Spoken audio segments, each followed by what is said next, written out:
একজনে বুঝছে ওই দূর থেকে, উনি দাঁড়িয়ে আছে না বসে আছে, বলে সবার কাজ কি, সবার কাজ কি? এবার দেখবেন আমাদের ব্যাপারে আজকাল আমাদের ব্যাপারে প্রশ্ন, এই হুজুরেরা ডাক্তারি করে না কেন? এই হুজুরের ডাক্তারি করে না কেন? বেকুব আমরা ডাক্তারি করলে ডাক্তার করবো ওটা ঠিক আছে, বুঝলাম না কথা। হুজুররা ইঞ্জিনিয়ার হয় কেন? ইঞ্জিনিয়ার হয় না কেন? ইঞ্জিনিয়ার যদি সবাই যদি ইঞ্জিনিয়ার তো হয় তো বাড়ি বানাইব কে? বুঝলেন না কথা? সবাই ডাক্তার হতে পারে কেন? সবাই ইঞ্জিনিয়ার হতে পারে কেন? সবাই প্রফেসর হতে পারে কেন? আমাদের উপরে শুধু এক্সপাল করে, এই হুজুররা ডাক্তার হয় না কেন? করে না বলেন? এই হুজুররা ইঞ্জিনিয়ার হয় না কেন? করে না বলেন? আল্লাহ তাআলা বলেন কেন হুজুররা ইঞ্জিনিয়ার হতে হবে? বলা উচিত ছিল এই ডাক্তাররা হুজুর হয় না কেন? বুঝতে পারলাম না তো কি বলা উচিত ছিল বলেন? হুজুর ডাক্তার হতে পারে কেন? উচিত ছিল ডাক্তার হুজুর হয় না কেন?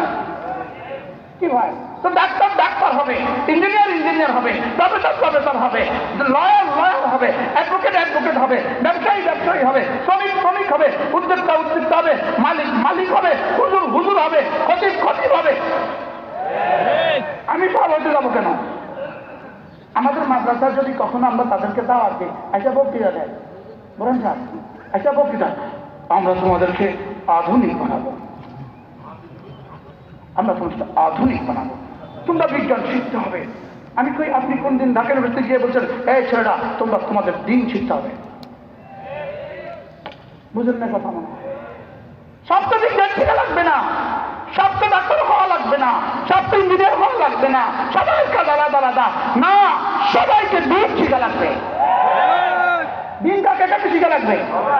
আবার বলেন ডাক্তারকে, আস্তে কথা বল, ডাক্তারকে দিন শিখা লাগবে বলেন, ইঞ্জিনিয়ারকে, প্রফেসরকে, নারীকে, পুরুষকে, এবার কাকে দিন শিখা লাগবে? সবাইকে। এবার কাকে ডাক্তার হওয়া লাগবে? ও সবাইকে ডাক্তার হওয়া লাগবে।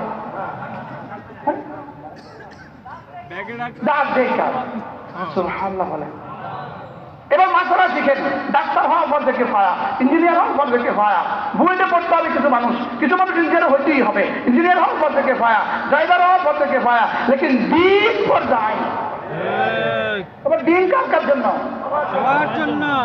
কি দিন কার জন্য? এবার ডাক্তার হবে কে? কিছু মানুষ। ইঞ্জিনিয়ার হবে কে? প্রফেসর হবে কে? কিছু মানুষ। বক্তা হবে কে? সব যদি বক্তা হয়ে যান তো শ্রোতা কারে মাইতাম?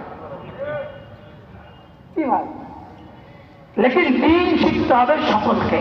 আল্লাহ তাআলা বলেন ইন্না সা'য়াকুম লাশাত্তা, তোমাদের সকলের চেষ্টা ভিন্ন ভিন্ন, তোমাদের সকলের কর্ম ভিন্ন ভিন্ন, তোমাদের সকলের কর্মক্ষেত্র ভিন্ন ভিন্ন, প্রত্যেকের ফয়েজ ভিন্ন ভিন্ন, প্রত্যেকের যোগ্যতা ভিন্ন ভিন্ন। এবার রব্বে কারীম বলেন লেকিন তোমার যোগ্যতা, তোমার চেষ্টার পেছনে আমি একটা জিনিস রেখে দিয়েছি, যদি শুধুই চেষ্টা হয় দুনিয়ার জন্য, এটার চেষ্টা আখিরাতে শুধুই জাহান্নাম।